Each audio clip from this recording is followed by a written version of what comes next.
Prajapati and welcome back to my YouTube channel AP Education Hub. So today in this video we'll discuss about the poem The South which is written by Langston Hughes. So आज इस video में discuss करने वाले हैं the south poem के बारे में जिसको लिखा है लैंगस्टन ह्यूग्स ने. सो गाइस आपके पेपर में अमेरिकन लिटरेचर जो आपका एग्जाम है उसमें 3 पोएम्स है लैंगस्टन ह्यूग्स की. One is south, The Negro Speaks of River, then the Aunt's Use story. So The Negro Speaks of River I have already uploaded, and in this video we'll discuss about the South, and very soon I'll upload the video of Aunt's Use story. So without any further delay let's discuss about this. So हम देख लेते हैं कि हम The South के बारे में क्या क्या चीजें डिस्कस करने वाले हैं. So we'll discuss about the introduction to the poet Langston Hughes, then we'll discuss about introduction to the poem South. After that we'll discuss about the line wise explanation, or you can say summary. Then we'll discuss about analysis of this poem, and then we'll discuss about themes and symbols. So ये सारे topics आज इस video में हम discuss करने वाले हैं. So without any further delay, let's discuss about introduction to the poet. So guys, here is the introduction to the poet. Langston Hughes is an American poet, social activist, columnist, novelist, dramatist, essayist and playwright. So Langston Hughes जो है वो American poet है, मतलब उन्होंने poems लिखी हैं, columns जो newspaper में कॉलम्स होते हैं वो लिखे हैं, नॉवेल्स लिखी हैं, ड्रामा, ऐसे और प्लेज. साथ ही साथ वो सोशल एक्टिविस्ट भी रहे हैं, मतलब जो सोशल एक्टिविटीज होती थी उनमें वो पार्टिसिपेट करते थे. He was born on February 1, 1901 in Missouri, United States. So इनका जन्म 1 फरवरी 1901 को हुआ मिसौरी में, यूनाइटेड स्टेट्स में. His first and last poem published in the Crisis. So guys जो लैंगस्टन ह्यूग्स इनकी जो फर्स्ट पोएम थी और जो लास्ट पोएम थी, दोनों ही पोएम एक मैगजीन है द क्राइसिस उसमें पब्लिश हुई. And some biographers believed that Hughes was homosexual. कुछ बायोग्राफर्स ऐसा मानते हैं कि जो लैंगस्टन ह्यूग्स है वो होमोसेक्सुअल थे. बायोग्राफर्स मतलब जो बायोग्राफीज लिखते हैं. And he died on May 22, 1967 in New York at the age of 66. So जब लैंगस्टन ह्यूग्स 66 ईयर्स के थे तब इनकी डेथ हो जाती है 22 में 1967 को न्यूयॉर्क में. So this was the introduction to the poet Langston Hughes. Now we'll discuss about introduction to the poem. So guys, here is the introduction to the poem. This poem published in 1926 is in collection The Weary Blues. So जो ये poem है South, ये 1926 में publish हुई. जो Langston Hughes है इनका poetry collection है The Weary Blues उसमें. And this poem explains about the mixed feelings of the black people of the South. So guys, इस poem में हम किस बारे में पढ़ने वाले हैं कि जो साउथ के ब्लैक पीपल हैं, मतलब जो स्लेव्स हैं, उनकी मिक्स्ड फीलिंग्स के बारे में कि वो साउथ को छोड़ना भी चाहते हैं और वो साउथ को नहीं भी छोड़ना चाहते. And this poem is about the great migration. ये पोएम एक ग्रेट माइग्रेशन के बारे में है जिसमें around 6 million African American moved from South America to North America during 1916 to 1970 wanted to escape from racial discrimination. So जो ये migration हुआ इसमें लगभग 6 मिलियन अफ्रीकन जो थे, अफ्रीकन अमेरिकन, वो साउथ अमेरिका से नॉर्थ अमेरिका गए इस टाइम पीरियड के दौरान. और उन्होंने क्यों माइग्रेट किया? बिकॉज वो रेशियल डिस्क्रिमिनेशन से परेशान हो चुके थे और इससे बाहर आना चाहते थे. And it was very difficult decision for negroes to live rural south to urban north to find better opportunities. Obviously guys जो नीग्रो है वो साउथ में रहते आए हैं, साउथ उनका घर था. सो ये उनके लिए बहुत डिफिकल्ट डिसीजन था साउथ को छोड़कर नॉर्थ की तरफ जाना. और साउथ को रूरल कहा है और नॉर्थ को अर्बन, बिकॉज नॉर्थ में अब अपॉर्चुनिटीज लोगों को इजीली मिल जाएंगी. North is not completely free from racism but was not as much oppressive as south was. North ऐसा नहीं है कि पूरा फ्रीडम है लोगों को, बिल्कुल भी वहां पर रेसिज्म नहीं है, बट एटलीस्ट इतना नहीं है, इतना ऑप्रेसिव नहीं है जितना साउथ में है. So guys, here is the line-wise explanation of this poem. The lazy laughing South with the blood in its mouth. The sunny-faced South, beast strong, idiot-brained. So guys, देखो यहाँ पर lazy laughing South with blood in its mouth. In 2 lines में जो poet है वो क्या दिखा रहा है? साउथ के एलिट्स लोगों को दिखा रहा है कि वहाँ के जो एलिट लोग हैं वो बहुत ज़्यादा लेजी हैं, क्योंकि उनका सारा काम कौन करता है? उनके स्लेव्स, जिनको कि उन्होंने रख रखा है. बिकॉज वो अपना काम, कोई भी काम खुद से नहीं करते, उनका सारा काम उनके स्लेव्स करते हैं. तो इसीलिए वो लेजी है. लाफिंग साउथ कि उन्हें हंसने का, बैठकर बातें करने का टाइम मिल जाता है, बिकॉज उनका सारा काम उनके स्लेव्स करते हैं. With blood in its mouth, और उनके मुंह में उन्हीं स्लेव्स के लिए ब्लड है, बिकॉज वो अपने उन्हीं स्लेव्स के साथ जो उनका काम आसान करते हैं, उनका सारा काम करते हैं, उन्हीं स्लेव्स के साथ वो क्रूअल बिहेव करते हैं. सो इन 2 लाइनों में साउथ एलिट दिखाए गए हैं, साउदर्न एलिट लोगों को दिखाया गया है. The sunny faced south, beast strong, idiot brained. So sunny faced मतलब south is a warm place, वहां पर गर्मी है. बीस्ट स्ट्रॉन्ग, इडियट ब्रेन्ड कि देखो जो साउथ है उसे दिखाया गया है बीस्ट स्ट्रॉन्ग, कि वहां पर स्ट्रेंथ तो बहुत ज्यादा है। बीस्ट के पास क्या होता है, स्ट्रेंथ तो बहुत ज्यादा होती है बट ब्रेन बिल्कुल नहीं होता है। सिमिलरली साउथ के लोगों के पास बीस्ट स्ट्रॉन्ग, उनके पास स्ट्रेंथ है, उनके पास स्लेव्स हैं, लेकिन साउदर्न एलीट के पास बिल्कुल भी ब्रेन नहीं है, they are brainless. Then point क्या कहता है, द चाइल्ड माइंडेड साउथ। देखो पहले तो साउदर्न एलीट को बताया है कि वहां के साउदर्न एलीट कैसे हैं। देन पॉइंट कहता है कि जो साउथ है वो बिल्कुल ही चाइल्ड माइंडेड है, मतलब बहुत मिस्चीवियस है, इनडिसिसिव है, अपने कोई भी डिसीजंस खुद से लेने में, अच्छे से लेने में कैपेबल नहीं है। सो गाइस देखो जो नॉर्थ के लोग होते हैं वो साउथ के लोगों के बारे में क्या मानते हैं। नॉर्थ के लोग मानते हैं कि साउथ अपनी डेवलपमेंट कभी भी खुद नहीं कर सकता, साउथ हम पर डिपेंड है। सो साउथ चाइल्ड माइंडेड है। सिमिलरली जो साउथ के एलीट लोग होते हैं वो अपने स्लेव्स के बारे में सोचते हैं कि हमारे स्लेव्स कभी भी हमारे बिना डेवलपमेंट नहीं कर सकते, वो चाइल्ड माइंडेड है। सो जिस तरीके से नॉर्थ साउथ के बारे में सोचता है, साउथ के एलीट लोग साउथ के स्लेव्स के बारे में सोचते हैं। And these elites are scratching in the dead fire ashes for a negro bones. So guys इसका मतलब क्या है कि पूरा वर्ल्ड का पर्सपेक्टिव चेंज हो रहा है अफ्रीकन अमेरिकन स्लेव्स के टॉपिक पर, बट जो यहाँ के साउदर्न एलीट है वो अब भी नीग्रो लोगों से काम कराना चाहते हैं, उनका पर्सपेक्टिव अभी भी चेंज नहीं हो रहा है। वो एशेज में से भी नीग्रो लोगों की बोन ढूंढ रहे हैं सो दैट उनसे अपना काम करा सकें। Cotton and the moon, warmth earth warmth, the sky the sun the stars, the magnolia scented south. So guys देखो white cotton and moon shine जो है बहुत ज्यादा होती है साउथ में, वहां पर उनकी खेती होती है। दिखा रहा है पोइट उसी चीज को, वार्मथ अर्थ वार्मथ, वहां की ब्यूटी को यहाँ पर पोइट एक्सप्लेन कर रहा है कि साउथ जो है वो कितना ब्यूटीफुल प्लेस है। The sky the sun the stars, the magnolia scented south, and magnolia also grew in abundance there, magnolia भी वहां पर बहुत ज्यादा होता है।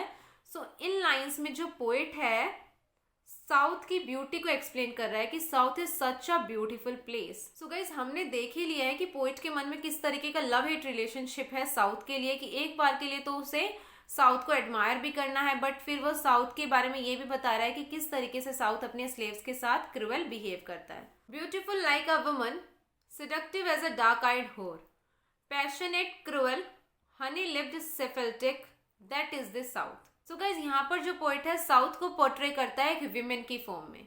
साउथ को अब वो विमेन की फॉर्म में दिखा रहा है कि साउथ जो है वो एक विमेन है विच इज ब्यूटीफुल, बहुत ज्यादा ब्यूटीफुल है, बट सडनली वो ट्रांसफॉर्म हो जाती है प्रोस्टिट्यूट में, बिकॉज सेडक्टिव एज डार्क आइड होर। एक तरफ तो वो बहुत ब्यूटीफुल थी, सडनली वो ट्रांसफॉर्म हो गई प्रोस्टिट्यूट में।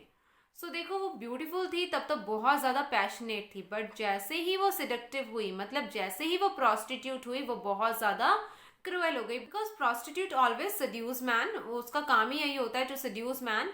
पोएट क्या कहता है, हनी लिप्ड साइफिलिटिक, कि मतलब हर lips are very sweet, but if somebody wants to kiss her, that person will infected with साइफल्स, की मतलब उसके लिप्स बहुत स्वीट हैं, एक तरफ तो ये बता रहा है। एंड सडनली पोएट क्या कहता है, लेकिन अगर कोई उसे किस करेगा, if somebody wants to kiss her, then उसे साइफल्स होने का डर है, दैट इज द साउथ। यहाँ पर पोएट उसे प्रोस्टिट्यूट की फॉर्म में दिखाता है कि साउथ बहुत ज्यादा क्रूअल बिहेव कर रहा है इन लोगों के साथ, मतलब स्लेव लोगों के साथ। And I who am black would love her, but she spits in my face, and I, who am black, would give many rare gifts, but she turns her back upon me. Guys देखो जो prostitute वाला ही scene है उसी को poet continue रखते हैं, और वो क्या कहते हैं, I being a black would love her, कि मैं ब्लैक मैन उस प्रोस्टिट्यूट को लव करता हूँ। मतलब प्रोस्टिट्यूट कौन है, साउथ की, मतलब मैं एक ब्लैक मैन साउथ से बहुत ज्यादा प्यार करता हूँ, but she spits in my face. Personify किया है यहाँ पर साउथ को, because south is not able to spit on the faces of the people. South खुद तो स्पिट नहीं करता, उसको पर्सोनिफाई किया है as a prostitute, sometime as a beautiful women. Poet loves her but she spits on his face. Poet तो बहुत ज्यादा प्यार करता है उसे, बट जो वो प्रोस्टिट्यूट है, मतलब जो साउथ है, वो उसके साथ बहुत क्रूएल बिहेव करता है। And poet being a black man give many rare gifts, मतलब जो पोएट है वहाँ की अर्थ पर बहुत ज्यादा काम करता है, स्लेव है वो, काम करता है वहाँ की फील्ड पर, but she turns her back upon मी, मतलब वहाँ की क्लाइमेट कंडीशंस ऐसी हो जाती हैं कि जो वो काम करता है वो सब खराब हो जाता है, because she turns her back upon मी। मतलब साउथ किसी भी तरीके से ब्लैक मैन को सपोर्ट नहीं करता है, उनके साथ सिर्फ और सिर्फ डिस्क्रिमिनेशन होता है। So now I seek to the north, the cold faced north, for she, they say, is a kinder mistress, and in her house my children may escape the spell of the south.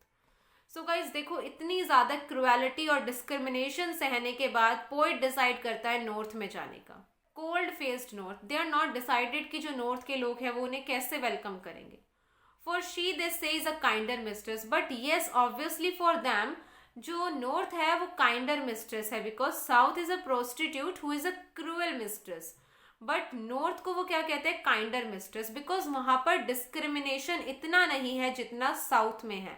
North is not much oppressive as south was, and in her house my children may escape the spell of the south. और हो सकता है north में जाकर जो हमारी conditions है वो अच्छी हो जाए और जो हमारे आने वाली जनरेशन होंगी वो साउथ के इन टॉर्चर्स को भूल जाए। So guys, this was the line-wise explanation. Now we'll discuss about the analysis of this poem. So here is the analysis. It is a kind of meditation, attempts to organize and characterize the speaker's complex love-hate relationship to his home in the south in order to decide whether or not to abandon his beloved home. देखो इस poem के through poet क्या characterize करने की कोशिश कर रहे हैं, वो अपना complex love-hate relationship दिखा रहे हैं साउथ के लिए, कि मतलब एक तरफ तो उनके मन में साउथ के लिए इतना ज़्यादा प्यार है और दूसरी ही तरफ साउथ जो है उनके साथ इतने ज़्यादा टॉर्चर कर रहा है कि अचानक से हेटफुल कमेंट्स आ जाते हैं। So poet is not able to decide कि वो अपने इस बिलवेड होम साउथ को छोड़े या ना छोड़े। So complex love hate relationship यहाँ पर हमें देखने के लिए मिला है। And for African American the choice to live the south was not as simple as one might assume. Yes guys, देखो जो अफ्रीकन अमेरिकन लोग हैं उनके लिए साउथ उनका घर था और अपने घर को छोड़ना is not a easy deal. हमारे लिए सोचना कि हाँ भाई छोड़ देते जब उनके साथ इतनी क्रुएलिटी हो रही थी इज़ वेरी सिंपल कि हम ऐसा बोल रहे हैं। हमारे लिए अज्यूम करना बहुत आसान है, बहुत सिंपल है, बट उन्हें अपना घर छोड़ना था। That was very difficult choice for them despite the sufferings of an entire race. Yes guys, देखो इनकी पूरी एंटायर रेस, इनकी पूरी अफ्रीकन अमेरिकन स्लेव की जो कम्युनिटी थी, इन्होंने बहुत सफरिंग सही है। इसके बावजूद जो ये ब्लैक अमेरिकन्स थे लगभग 250 ईयर्स से ही साउथ में रहते आ रहे हैं। इतनी सफरिंग्स इन्होंने सही हैं लगभग 250 ईयर्स तक। सो उससे पहले ही अगर ये आ जाते तो अच्छा होता, बट उन्हें नहीं पता था कि ये सफरिंग्स कंटिन्यू रहेंगी। Many people were extremely attached to their south, but making the decision to move north was painful. कुछ लोग साउथ से इतना ज़्यादा अटैच थे, एक्सट्रीमली अटैच थे, कि उनके लिए नॉर्थ जाने का डिसीजन लेना भी बहुत ज़्यादा पेनफुल था। वो डिसाइड ही नहीं कर पा रहे थे। That thing is very painful for them. And Hughes evokes a cultural stereotype southern elites lazy. देखो गाइस, स्टीरियोटाइप मतलब जो एलिट लोग हैं वो अपना काम खुद नहीं करते हैं, दे हैव सर्वेंट्स, वो अपने सर्वेंट से काम कराते हैं। So Hugh evokes a cultural stereotype here.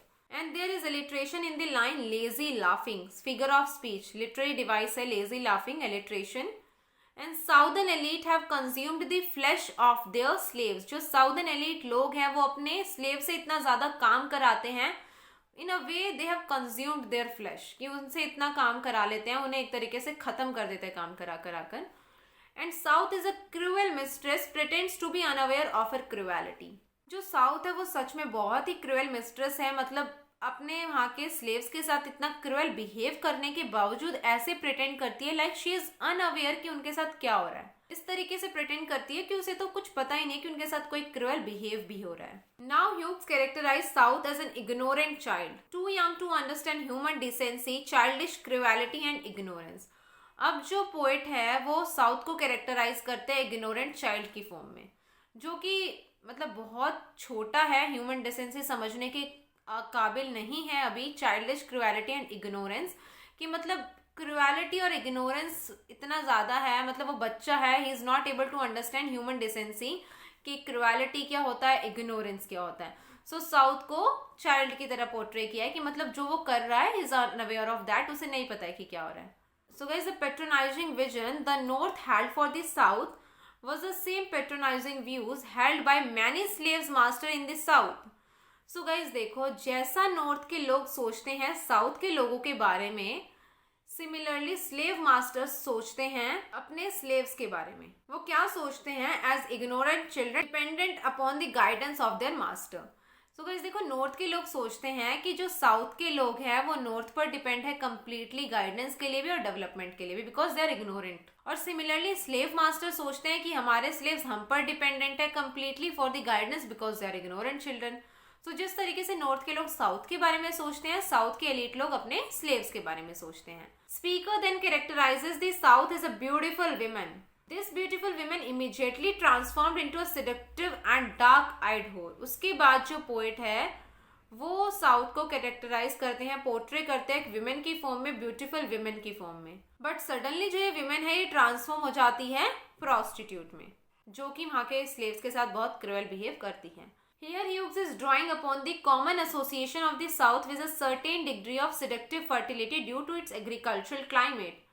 The land is rich, sensual, but is also harsh and inhospitable to those who had to work it. तो guys देखो, यहाँ पर जो लैंगस्टन ह्यूग्स है वो क्या दिखा रहे हैं? साउथ की जो फर्टिलिटी है उसके बारे में दिखा रहे हैं कि मतलब साउथ की जो लैंड है, जो सॉइल है वो बहुत ज़्यादा फर्टाइल है, बहुत रिच है, बट वहाँ की एग्रीकल्चरल क्लाइमेट जो है वो बहुत ही ऐसे हैं कि उस फर्टिलिटी को एक तरीके से बेकार कर देते हैं।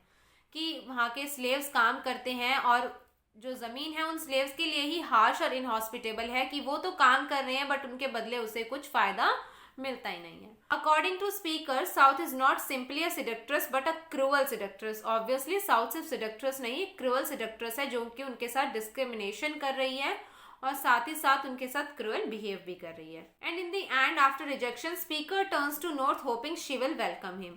लास्ट में क्या होता है? स्पीकर साउथ को छोड़कर नॉर्थ में जाने का डिसाइड करते हैं और वो सोचते हैं कि एटलीस्ट नॉर्थ में जाकर हो सकता है कि उनके लिए अच्छा होए और नॉर्थ जो है मे बी वेलकम करे उन्हें, बिकॉज नॉर्थ इज पोर्ट्रे और characterises as a kinder mistress. South was their home, only place they had known, but it was also their tormentor. देखो guys, अफ्रीकन अमेरिकन स्लेव्स के लिए south उनका घर था and south ही एक ऐसा place था जिसे वो जानते थे इतने सालों से, और वही घर, वही प्लेस उनका टॉर्मेंटर बन जाता है। Those who makes the decision to go to north, their love affair with the south lived in their minds. So guys, जो लोग साउथ छोड़कर नॉर्थ जाने का डिसाइड कर भी लेते हैं, उनके मन में, उनके दिल में और दिमाग में जो साउथ के लिए प्यार होता है वो खत्म नहीं होता है, वो हमेशा ही रहेगा। This version of the south is a beloved tormentor would have been a real phenomenon. देखो गाइज, जो साउथ है वो बिलवेड टॉर्मेंटर जो है, obviously it is real phenomenon क्योंकि ऐसा सच में हुआ था। Hughes documented not only his own experiences but the experiences of the black masses which were so essential to his mission as an artist. So guys, यहाँ पर जो Hughes है सिर्फ अपने ही लाइफ एक्सपीरियंसेस के बारे में डिस्कस नहीं करते हैं, बल्कि वो अफ्रीकन अमेरिकन जो ब्लैक मासेस थे उनके एक्सपीरियंसेस के बारे में भी बात करते हैं। So guys, this was the analysis of this poem. Now we'll discuss about the themes. So guys, here is the theme. First theme is American Dream. So guys, American Dream is not only important theme of this poem but it is also very important topic under your paper American Literature. देखो, American dream क्या था? American dream में था कि जो life है वो सबके लिए बेटर, इक्वल और अच्छी होनी चाहिए। मतलब सबकी लाइफ ही बेटर होनी चाहिए, सबकी लाइफ फुल होनी चाहिए, सबको इक्वल मिलना चाहिए। और आप अमेरिकन ड्रीम के बारे में और भी ज्यादा पढ़ लें तो it will be good for you. Then dignity is also important theme and then racism. इसके अलावा भी थीम्स जो है वो अपने पर्सपेक्टिव के हिसाब से क्रिएट कर सकते हैं कि हाँ आपको ये थीम लग रही है, सो आप वो थीम बना सकते हैं, but you have accurate explanation कि आपको वो थीम क्यों लग रही है। Then here is a symbol. Symbol is south and north. South symbolizes cruel mistress and north symbolizes kinder mistress. इसके अलावा symbol भी आप create कर सकते हैं जो आपको लगे कि हाँ this symbolizes this. So guys, this was the line wise explanation of this poem The South. And I hope आपको ये poem अच्छे से clear हो गई होगी। और इसके बाद भी if you guys are having any doubt, then you can contact me on Instagram, either on my Facebook page. Also you can contact me on WhatsApp. So I'll give the link of all the three in the description box. So guys, I hope आपको ये video पसंद आई होगी। अगर आपको ये video पसंद आई हो तो इस वीडियो को लाइक करें, कमेंट करके बताएं कैसी लगी, अपने फ्रेंड्स के साथ जरूर शेयर करें। And guys, do subscribe to my channel. मिलते हैं नेक्स्ट वीडियो में। Thank you.